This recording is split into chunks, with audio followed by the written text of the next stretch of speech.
नाज़रीन, अवामी न्यूज़ में खबरों सिलसिलो जारी है। इन वक्त खिपरो मां ख़बर ॾींदा समूरे मुल्क जी खिपरो में हिंदू बिरादरी पंहिंजो मज़हबी रोशनी जो त्योहार ॾियारी जोश ऐं जज़्बे सां मल्हाए रही है। इन मौके ते खिपरो जे मुख़्तलिफ़ मंदिरनि में पूजा पाठ कई पई वञे, जॾहिं त नौजवाननि ऐं ॿारनि पारां ॾियारी जे मौके ते फटाका ॿारे आतिशबाज़ी कई पई वञे, जंहिंसां सॼो आसमान रोशनी सां रंगीन थी वियो। उन मौके ते हिंदू बिरादरी जे माण्हुनि अवामी न्यूज़ सां ॻाल्हाईंदे चयो त श्री रामचंद्र जी अयोध्या में वापसि अचण जो आहे, जंहिं पंहिंजे पीउ जी आज्ञा ते 14 साल वन में कटी। उन संदे भाउ, उनजो भाउ बि उन सां गॾु 14 साल वन में वियो। मुंहिंजी स्त्री हुई माता सीता, उहा बि 14 साल वन में वई।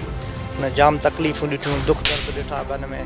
14 साल माउ पीउ जी आज्ञा ते वन में कटिया, त उन 14 साल वन कटी राक्षस रावण खे मारे वापसि जॾहिं अयोध्या में हुनजी ख़ुशी में अचण ते असीं घर में ॾिया रोशनियूं जगमगाई करे ऐं सच बुराई ते अच्छाई जी जीत थी ऐं अमन ऐं भाईचारे जो ॾींहुं आहे।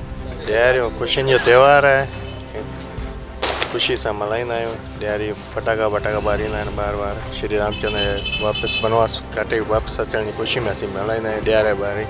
ॿिया सिबाईंदा आहियूं, फटाका ॿिया घर में रोशनी बि कंदा आहियूं। वॻा सिबायासीं, फटाका वरितासीं, ॿारनि खे ख़ुशि ॾिठोसीं, असांजी भलो। ऐं असां सॼो सनातन धर्म वारा भॻवान राम जी अयोध्या अचण ते जेको ख़ुशियूं मल्हाईंदा आहियूं, उहे अॼु बरक़रार रहंदियूं ऐं सदाईं रहंदियूं आहिनि। ऐं भॻवान कंदो ॾींहुं क़यामत ताईं इहे बरक़रार रहंदियूं।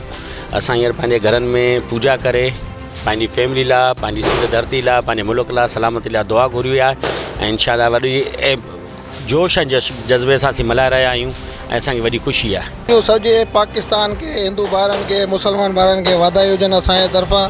असां दीवाली जी पूजा करे पंहिंजे मुल्क लाइ सलामती जी दुआ घुरी आहे।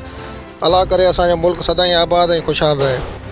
ये ईद जेका आहे सा हिकु असांजे लक्ष्मी माता जो हवन थियो ऐं माता स्वयं में प्रगट थी ऐं ॿियो सिया रामचंद्र 14 सालनि जो वनवास कटे जंगलात मां वापसि पंहिंजे घर मोटियो। इन जी ख़ुशी में हीअ जेको आहे जश्न दीवाली मिलाए पियो वञे, जेको तव्हां सभिनी दोस्तनि खे ऐं सभिनी पाकिस्तान खे दिलि जी गहराइनि सां शुक्रिया अदा करियूं था ऐं दीवाली मुबारक ॾियूं था। ख़ुशियुनि जो त्योहार आहे। हिन त्योहार में असांखे तमामु घणी ख़ुशी आहे त असांजे हिन मुल्क जा मुस्लमान भाइर बि असां सां असांजी ख़ुशियुनि में गॾु आहिनि ऐं सदाईं गॾु हूंदा आहिनि। असां दीवाली जो जेको चरागो करे हिकिड़ो पैगाम ॾींदा आहियूं ख़ुशी जो ऐं अमन जो, त असांजो मुल्क सदाईं अमन ऐं ख़ुशहाली ऐं ख़ुशी रहे ऐं सदाईं ईअं जीअं असीं चरागा कयूं था तीअं असांजो मुल्क बि ईअं चिमकंदो ऐं महकंदो रहे। ॾियारी रोशनी ऐं ख़ुशियुनि जो त्योहार आहे। पाण नफ़रतूं ख़त्म करे हिक ॿिए सां प्यार मोहब्बत सां पेश अचूं। मज़ीद खबरों और तफसीलात के लिए विजिट करें हमारी वेबसाइट www.awamiNewsHD.com।